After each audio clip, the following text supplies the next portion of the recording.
Hey, leaders, stick around to hear Kurtis Hewson speak to the idea of building effective team goals in that collaborative planning stage of collaborative response.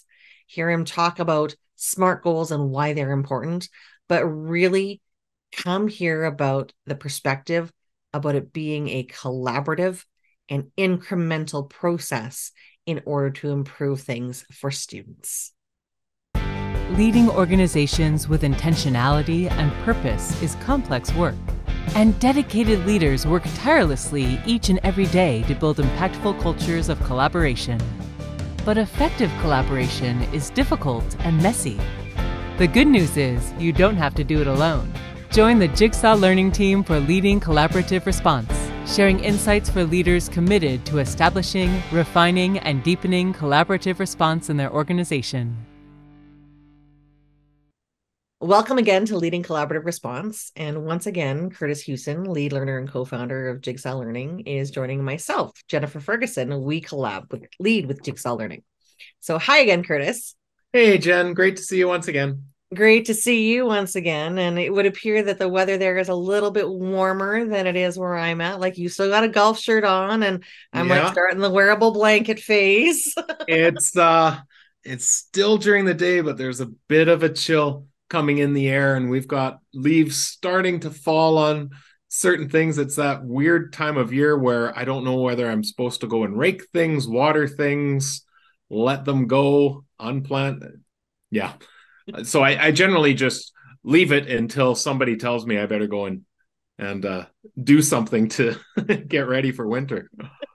Yeah, it's the stage in my house where there are twice as many shoes as there's supposed to be. Yes. Because, you run out and in a pair of sandals, and it's like, okay, I need my runners. Oh no, today I need my rain boots. Well, and it's that time of year where you're into the, oh goodness, I'm going to have to start wearing socks again all the time because sandals aren't going to quite cut it. And yeah, I don't even remember where jackets are because I haven't needed them for a while, but now we'll have to figure out the light jacket to the next layer of jacket to the heavier jacket. So digging back into closets. It's kind of hard. It's kind of hard to think about, work at work when you think about the work at home work. Yeah, absolutely. But let me get you back on the work phase. So we're going to talk today about building effective team goals. Mm-hmm. And so before we get into, the process and the considerations for that, let's talk about where that applies in collaborative response when we talk about those 4 layers of team. So yeah, back to the work brain, Kurtis. Okay, there we go. Well, I think for listeners and viewers of this podcast, we are going to be sharing some thoughts and ideas that can impact any type of goal setting that you're doing within your organization. But when we talk about it from a leading collaborative response perspective, we really talk about 4 layers of collaboration that happen within every school. And if people need reminders of that, if we could attach in the show notes, Jen, a blog that talks a little bit about layering of these 4 teams. The idea is that every school needs 4 categories of collaboration that are happening, regardless of the size or type of school. But within those categories, it will look different. Some schools will have multiple meetings in a particular category versus another school, but the 4 need to apply. And we talk about the 4 being collaborative planning. Second is a collaborative team meeting. Third is a school support team meeting. And then finally is a case consult. And if I go from case consult backwards, the case consult is focused on one student, very intensive. We're often looking at supports from beyond the school. As we scale back those team meetings, back all the way to the first one I mentioned, collaborative planning, this is where we're focusing on all students and putting in place things that we can do right at the classroom level so that as we move up those layers, the conversation about individual students intensifies, and oftentimes the supports are moving away from the classroom as we move up. So when we think about team goals, it's really about how do you solidify the collaborative planning layer within those 4 layers so that it's not being micromanaged, it's focusing on 100% what it is that we can do within the school and more importantly within the classroom to be able to support the goals that we've established as an organization. And also from a leadership perspective, as I guess this podcast is, leading collaborative response, knowing that as a leader at the most intensive levels, I have to be heavily involved in the conversations because oftentimes it's going to really impact the deployment of resources and other things when we are looking at more intensive needs. When it comes to the collaborative planning, we do not want to be intensely involved to the same degree.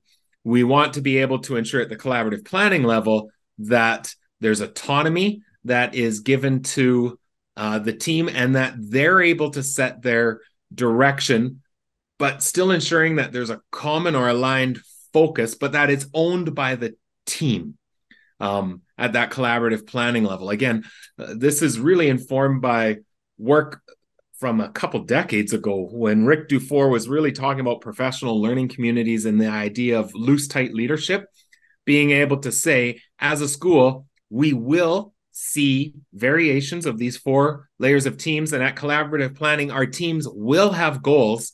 That's the tight part. But the loose part is I'm not going to dictate what those goals are. I'll help support, obviously, and set some parameters or expectations that we can have for ourselves. But we want the determination of those goals really to be made by the people most responsible for seeing them being enacted and accomplished within their teams. So that was a long explanation for the simple answer of team goals exist at the collaborative planning layer. Your explanation, though, brings up a great number of questions. So there's a whole number of things that you said in there that I want to get to. But the first one I want to talk about, you talk about goals being common and aligned. Mm-hmm. And we hear that word alignment all the time. So when we're thinking about that collaborative planning team, what do you mean when their goals are aligned? What I mean by that is I don't want one team going this direction off to the right and another team going off to the left. And this team is focusing on building out higher levels of engagement with students, while this team is focusing on stronger literacy skills, while this team is really focusing on improving scientific method for students. All of those in and of themselves are valuable, but as a school or an organization moving forward, alignment for me is we have school or organizational goals that we've established. Do the team goals align within that? So I'll give you a really simple example. Years ago within the school, of course, in our school improvement planning document that was required by the division, we would have to establish goals that we were setting within the school and how would we measure those goals and be able to report on it, whatnot. And we would have 3 or 4 goals as a school, but we made the decision for ourselves over a 3-year period that our core goal, the one thing we are going to put a lot of time, energy, and attention to, was 100% of our students were going to be reading at grade level. Now, that was a really audacious goal. We didn't reach 100%, but it drove us. But then every team had a goal that aligned underneath that core goal. Now, how we get a student at a kindergarten level to be getting to grade level accomplishment might look different than what a grade 6 team. So each team would have variations of what they were focusing on, but all in alignment with that core goal. I've worked with another school where they had 3 primary goals within their school. And at that time, there was a literacy goal, a numeracy goal, and a well-being goal that they had established. And they asked each one of their teams to create a sub-goal underneath that. But again, all paths pointing in the same direction. So I think being able to hone in on that is how we then start to use data to ensure that our goals become measurable, that we can see the impact. But I think the alignment to a common focus is so important for us, especially when we say as an organization, all of these pieces are working together. the sum of those parts are what's going to really move us forward as an organization much further than if each team was taking their own little niche interest area and building it out, and it's going in 100 different directions. My experience with that is getting right down into, teacher professional growth plans and the goals that were within them, right? Like, again, province, district, school, individual. Yeah, we right? always referred to it as that umbrella effect. Those things should nest one under the other. So you touched on the notion of honing in on goals based on data. So let's talk about that a little bit. What sort of data could teams be looking at to both build their goals and inform the achievement of those goals? Yeah, and this is a question I often get in overview workshops for collaborative response, is when we talk about data and evidence and a school says, what kind of data should we be collecting? Sometimes there's a little bit of frustration when my response is, well, that really depends.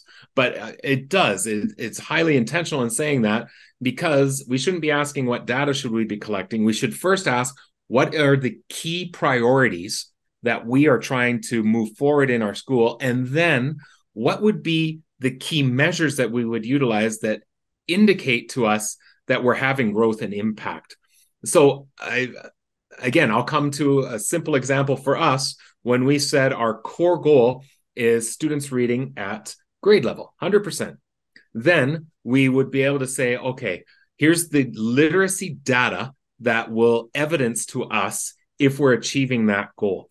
So I sometimes will have a school say, well, we've created a goal around student well-being. We're really trying to promote well-being for our students. And that's a very, very noble priority area within the school. But it then prompts the next question of, how will you measure well-being? Will you have a mechanism? And it doesn't have to be highly advanced when we start, a mechanism that tells us where are we currently at and where are we trying to get to, and then can help us measure as we're going along. I really think when you first start, you may not need data and evidence to start the process of crafting goals, but for you to ever move forward with sustainability, I would highly suggest that every goal that is established becomes data informed, and that you have a mechanism to be able to say, are we getting there? Are we getting closer to that goal? So again, it doesn't have to be highly sophisticated. We often use with teams when starting that data review, and we'll attach a copy of the simple template in the show notes and YouTube description. It's just a simple data review where it'll ask, when you look at your data, what strengths do you see? What are the gaps? And what could be a goal that we could establish that would impact one or several of those identified gaps for us? Without the data, it becomes really hard first to get clarity around a goal, and then to actually know, are you making movement in it? And again, most teachers can say, well, yeah, I'm seeing movement in the classroom, which is powerful, but we want to be able to then confirm it with data, whatever that looks like. And again, it doesn't have to be highly sophisticated to start with. It may be a simple survey that we're giving students. Or I worked with one school that said student engagement is a key priority. We're really working on developing strategies to have our students highly engaged in their learning. And they started off with just a simple data measure of teachers. When you think of students, rate them on a 1, 2, 3 scale. 1 being not typically engaged, 2 being somewhat engaged, and 3 being highly engaged. And again, it was highly observational and anecdotal to start, but it gave them some data to start working off of. And that data is important, no matter how big the goal, whether it's a team goal or an individual goal. I just had the same conversation with my coach. Yeah. That whole notion of well-being, it's like, okay, this is great. Like, these are things I want to improve personally, but how are we going to demonstrate that I'm actually making improvements? Yeah. And what are the targets and then the signposts that can say we're getting somewhere, or yeah, we're not getting there. And again, it's that whole idea of lead and lag measures.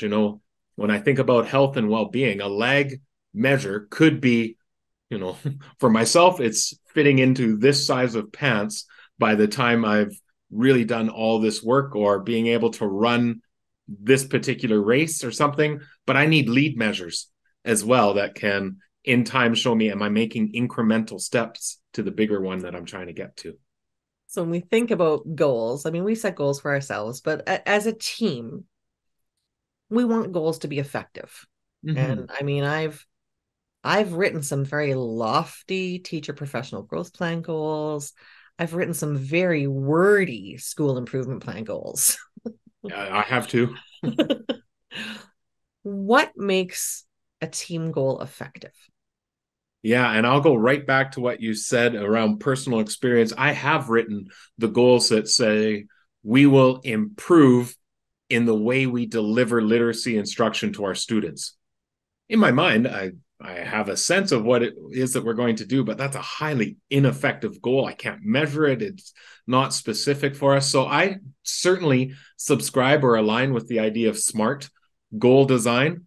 And I don't think that's a new methodology. I find it very, very effective that when we think of that acronym SMART, it's really saying to us, and I've seen different variations, and sometimes the letters mean different things depending on which resource you're looking at. But for me, when I think of SMART, the S stands for specific. Can I get to a specific focus that we are going to be engaging in?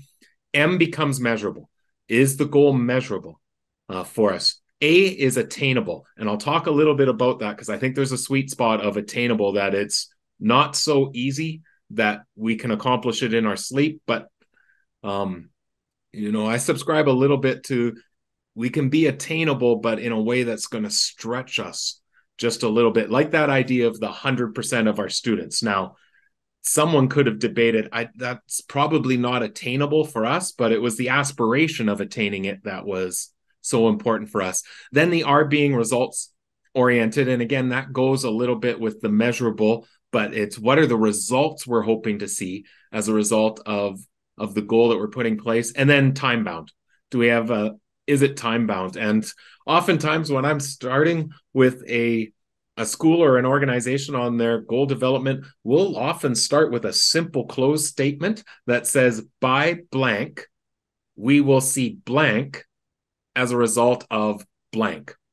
So for instance, I'll go back to that early example of a reading goal that was overarching for the school, that then a grade 1 team, for instance, was able to say, by June of 2024, we will see 91% of our students achieving grade level, or we will see 16 of our identified yellow students, as according to our reading assessment data, move to acceptable as a result of an explicit focus on teaching of background vocabulary. Okay, so that becomes SMART, that we know when, we know how to measure it, we know what success is going to look like, and we're focusing on a very specific part of what we're going to do to move the needle on for that particular goal. And in that particular case, we're going to get really good at teaching background vocabulary for students. Again, simple example, but I think using that simple template helps us create those SMART goals within our organizations or within our teams. The structure that you use there, what I really like about it, and we use that inside our Jigsaw Learning goals as an organization. Yeah. Is the strategy that you're going to use. It's not the actions, but like that overarching strategy you're going to use to achieve the goal is articulated. Yeah. And again, there's then sub portions that come off, and in order to do that, we're going to have to take a number of different actions to be able to focus in on, again, that example of building background vocabulary. But it gives us a path, but it's an aligned path, it's measurable, it's time bound. So, I mean, you and I pointed out to some of the things that we have done in writing goals that maybe weren't they were learning opportunities. Yeah, there we go. we That's a learned great way to put we it. learned from those mistakes.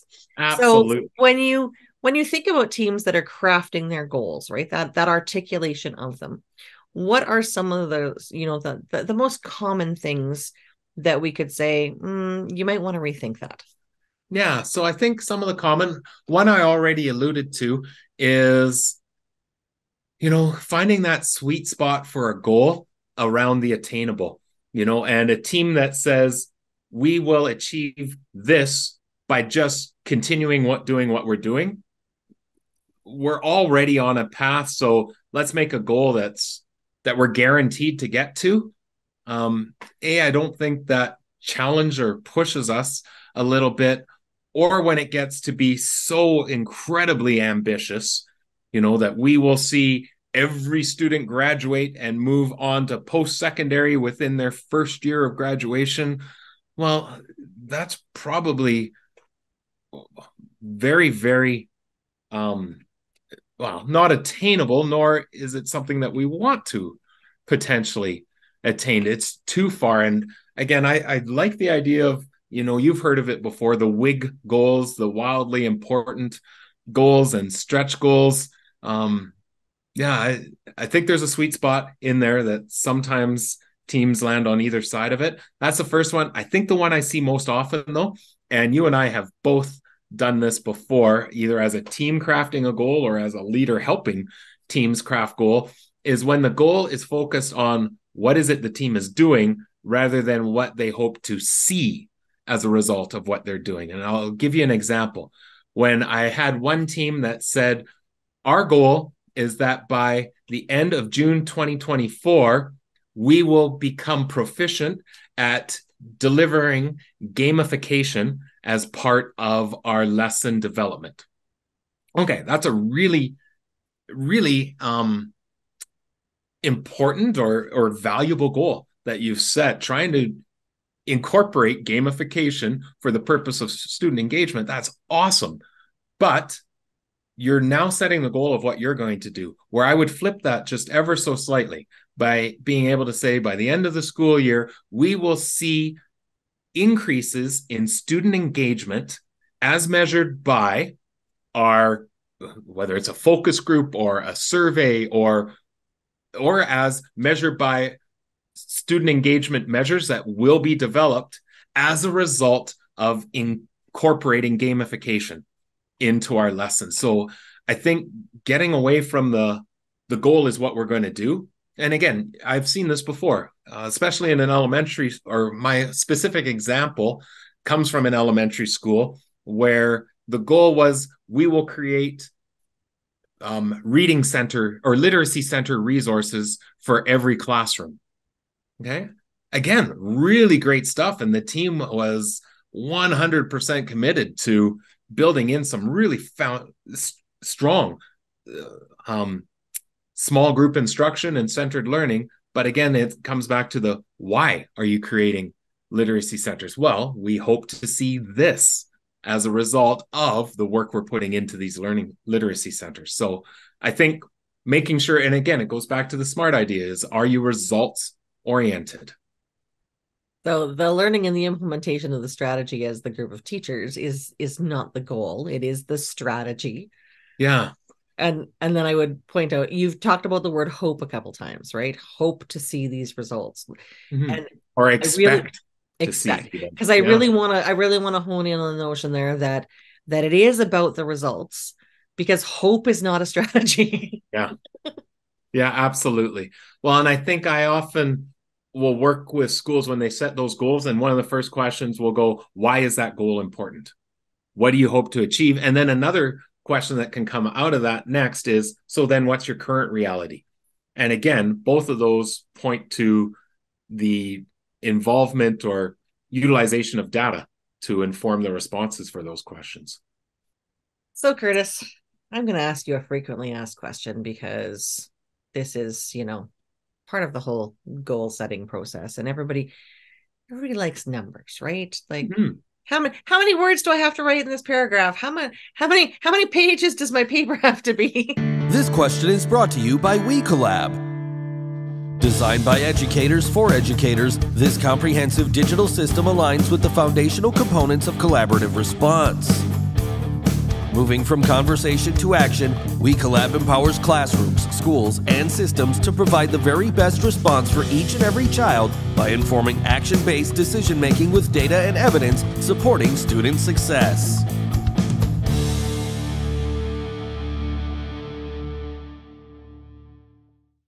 Oh, I have a daughter in university right now. That's very much an expectation of what it is I'm supposed to accomplish. So, as a team, how many goals should we be considering writing? Okay, well, then with how you set that up, the response is going to be highly frustrating because it really depends on the context of the team. Now, I'll back that up and get a little more specific here for you, but it does. It depends on where the team is at with their familiarity with building goals, their comfort, their execution of that. But I would suggest when starting, pick one thing that we are going to focus on and get good at. I've seen schools that introduce team goals and say, well, we've got 3 team goals. I remember him talking once about another school where every team set a goal to align with 3 goals. So let's do that. But without understanding, that example of that school was in their 4th year of doing this and had built up some capacity. So I would say pick one goal that you're going to really focus in on. And I'll sometimes hear schools saying, well, should we be updating those goals every month, every semester, every year? And again, I would suggest when starting, pick one goal that you want to focus on this year. And again, this is why picking a goal that's a bit of a stretch goal is important. But for instance, that one that I mentioned before about building vocabulary, background vocabulary usage, it might take us a year to get really good at that as a team and to really hone in on that. So now, with that being said, there of course becomes variations over time where I've had some teams that get good and say, okay, each semester we're going to look at our goals and we might adjust or change them. Or we're going to establish 3 goals, but for the first 2 months, we're only focusing on goal 1. But again, I come back to some of the key ideas I shared right off the start of, are the goals aligned to your overarching school goals, which of course should be aligned to the divisional goals, which are aligned to the provincial or state goals that are established. And then how often are we going to redo those goals? Within our own Jigsaw Learning organization, there's already a goal that we're getting very close to accomplishing that we're probably going to revise quite early on in the process, where another goal, it might take us the whole year. And then I have seen schools that have said, for instance, in our case, we had that core goal of 100% students. Well, that was an ongoing we had to establish for 3 years before we made some adjustments. But teams were, of course, adjusting on the fly as we went. So again, the response of that depends is important because I think it does really rely on the comfort and familiarity of your school teams being able to set effective goals. Don't set 3 goals when you're still learning how to do it. Set 1 and get good at it. It aligns with everything we talk about with collaborative response, Kurtis, right? Context. 100%. And the idea of start small and take incremental steps and learn while you're doing it. So you started with the notion of this loose, tight leadership, right? So, the tightness being every team's going to have a goal, the looseness being go write your own. But I'm a school leader. That's my hat I'm wearing right now. And maybe I'm a little concerned that some of the goals that I'm seeing or hearing about may not be as effective as I would have hoped or as I believed was possible. Yeah. What advice would you give me? Okay, so the first advice that I would give, and this is learned experience and not how I would have responded 20 years ago when first moving into some leadership positions, is give a little bit of grace And if the first iteration of team goals are not exactly up to the high expectation and standards that you've set, that's okay. We'll get there. And the team may have to have the idea of, our goal actually wasn't that great when we first started, but now we're learning how we would improve it or grow upon it. It goes back to what we talk about all the time of just fire. Ready, fire, aim. And you're going to aim and refine. Now, with that being said, I think there are opportunities where, as leadership, I don't want to micromanage or say, this is the goal your team will follow. And now I've taken away all ownership. Everything that Daniel Pink talks about in regards to creating motivation or drive is gone once you lose autonomy. He shares that autonomy is really key for that. But I can, as a leader, come together and help support. So one of the things that I learned over time was not micromanage that goal, but I can come to the team and start asking questions. And one of the things that I started to do was every September, well, actually in August, we would do a little workshop for teams to refine their goals, build their goals, look at their data, review, get some feedback from one another. We do little gallery walks with the goals. And then probably by the third week of September, I would come to each team, but they knew I was coming and they knew the 4 questions ahead of time that I was going to ask. And those 4 were, how did you arrive at your goal? Share with me what that looked like. And sometimes through that conversation, I might be able to help tweak something for we arrived at it by looking at this, and to be able to say, well, what did you see when you looked at that data? Why did it go that way? And I might be able to ask some questions that'll lead to just a little bit of a further refinement for it. Second question I ask is, how will you know if you've achieved your goal? What impact do you expect to have if you are successful with your goal? And again, that's really helping to align with the data.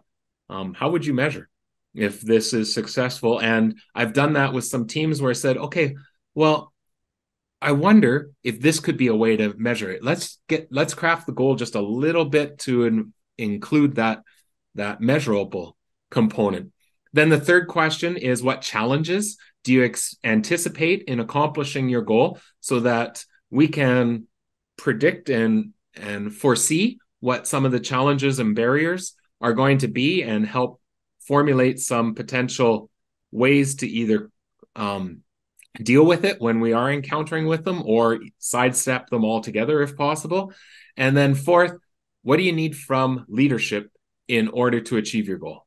What is it that we can do to help you have success? And then built it into the cycle that in January, I'd come in and formally ask those questions. Now, in between, there'd, of course, be informal check-ins and times to talk, or teams saying, we're thinking of this for our goal, whatnot. What do you think? But then June, having a chance to have that reflective cycle. But again, not micromanaging or dictating, but I found through that type of engagement and involvement, it would help teams really hone in on their goal. And sometimes what they stated when they first started as their goal actually wasn't what they were trying to accomplish anyway. And you'd reach that through some of that reflective questioning. So Kurtis, you talk about the, few times a year coming together to review the goals with your staff, which is, it does bring them to the forefront, but yeah, formally review, which is kind of the same way we talk about student support plans, IPPs, etc. We formally review those a few times a year. But how do we avoid that idea of compliance, right? Yeah. So we had a goal and we have to dust it off in January. Dust it off and take a look at it, right? How do we bring those goals to life so that they really are part of how we're living our work? Yeah. I think what we always want to try to aspire to is that teams are not doing things because of expectations of a leader, but rather teams are doing it because of expectations of one another that we have. And I think we start building that when we create multiple opportunities on an ongoing basis for teams to be able to share, reflect, get feedback. So some very simple things that I would employ, and then other things that I've seen other leaders employ, were things like at a staff meeting. We're going to start and find a partner from another team and take 5 minutes and discuss these 2 questions on the screen. What have you done in the last month to move forward in your goal? And what impact do you think it's having so far? Just have a quick conversation. And as teams start to hear from one another, again, it builds up that we're all doing this. There's also a little bit of that peer accountability of, I don't want to be on the one team that when that question comes up has the response of, yeah, we haven't really touched it in the longest time. Again, there's that peer accountability that comes in, or I guess not accountability, responsibility to one another.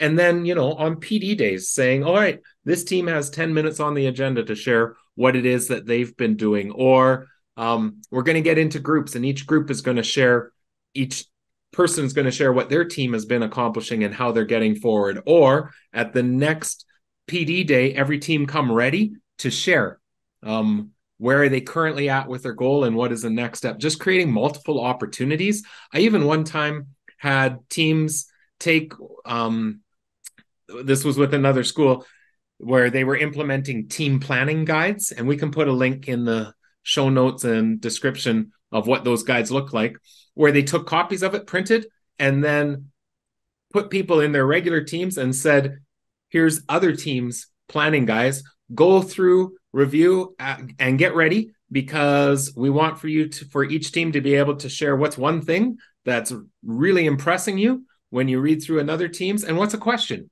you have when you're looking at the work another team has been doing. So I think creating ongoing and multiple times for that is important. And then even more importantly, as a leader, I tried to find as many ways to celebrate accomplishments that teams were having. If a team said, this is one of the milestones we're trying to get to, or here's a key action that we're taking it and accomplishing it, I tried to recognize that, whether it was in public sharing of, I just need to celebrate this team, whether that came out in a email, at a staff meeting, whatnot.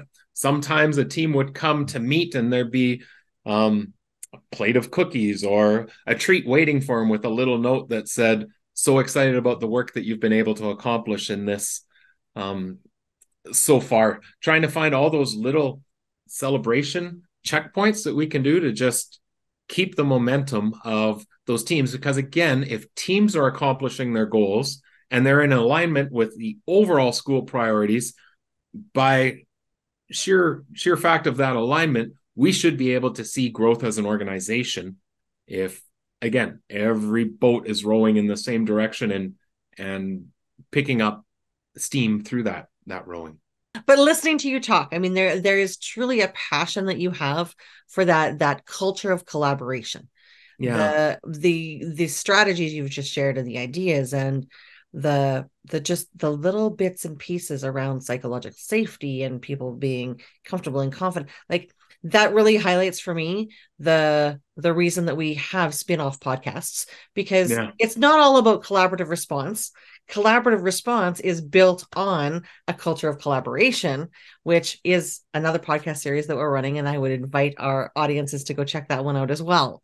Well, and I think too, that one of the underlying things that's become really readily apparent over the last few years, I used to think we have to work in a team because the team should be smarter and better than any one person within it, if operating truly as a team. But even more importantly, I've come to realize that those connections that people have through their work, they're so important for well-being, for feeling that sense of belonging, of just the very nature of being human and wanting to be part of something that's more than just ourselves.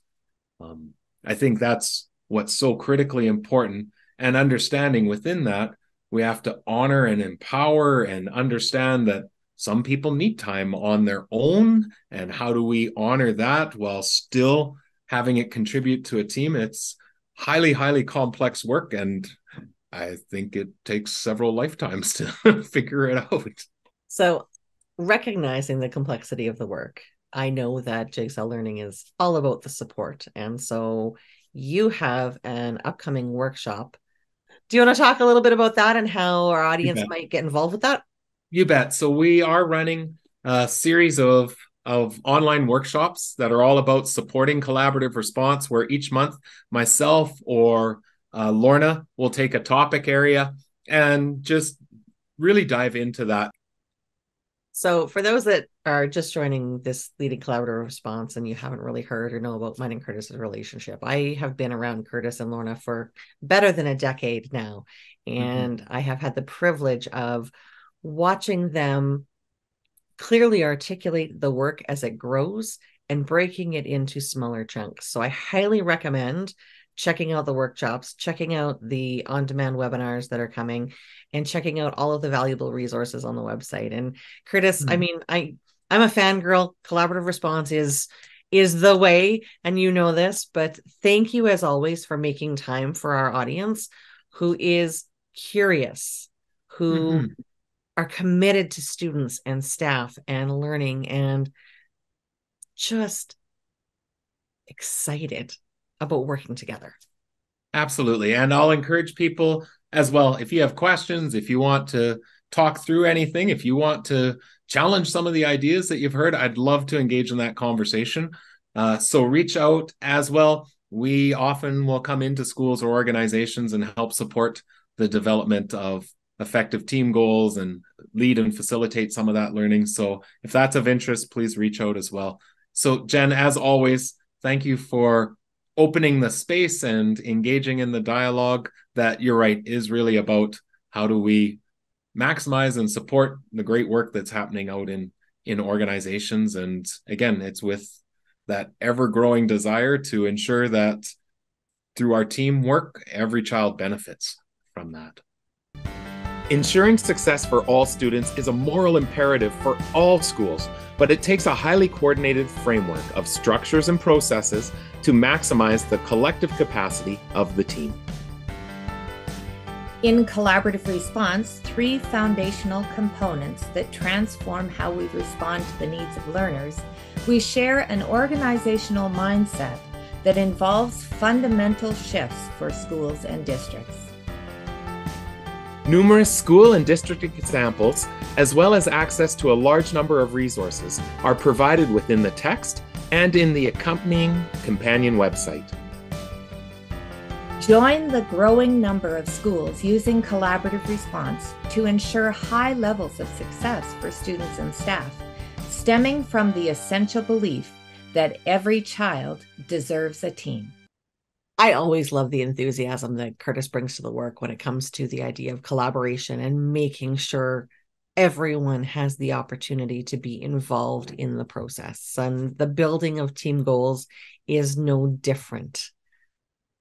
We can talk about the idea of data-informed goals. We can talk about the ideas of creating SMART goals. We can focus in on that notion of alignment.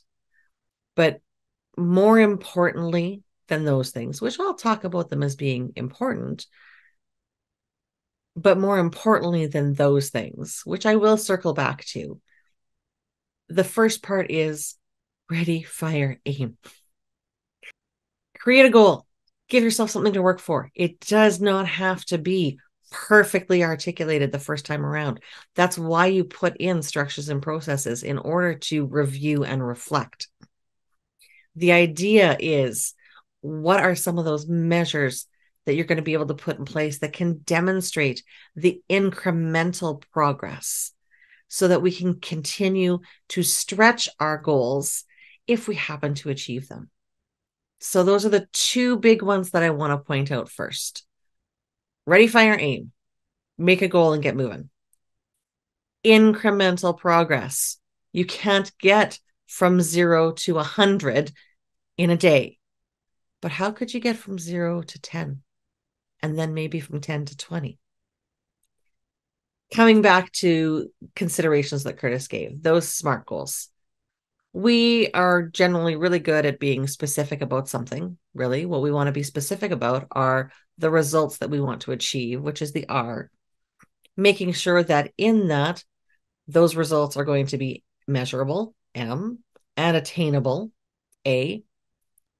But everything needs to have a time limit. How long are you going to give yourself to try this before we maybe need to reconsider? Having been through a number of roles in a school system myself, from classroom teacher clear up to division level, that notion of alignment of goals is key in order to achieve those big results and watch the ripple effect. So if the province has stated, or the state has stated, the goal is this, okay, how does that goal apply at the division level? What are our goals? Great. How do those goals align at the school level, and what are our goals?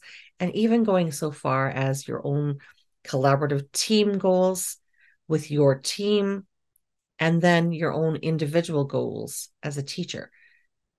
That little thing that you can do for yourself can ripple out and ripple out and ripple out and ripple out.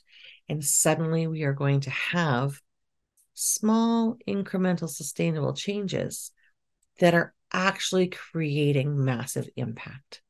So as you're planning your goals with your team, which was the focus of today's episode, please take into consideration the few things that Kurtis shared based on his experience, and recognize that that experience has come from decades of growth over time. For more on collaborative response, visit jigsawlearning.ca or join the JL Insider to receive access to newly added resources and content. Make sure to follow us on social media. Subscribe to the podcast and the Jigsaw Learning YouTube channel to access past and upcoming episodes. Join us again to continue to build your own capacity in leading collaborative response in your context.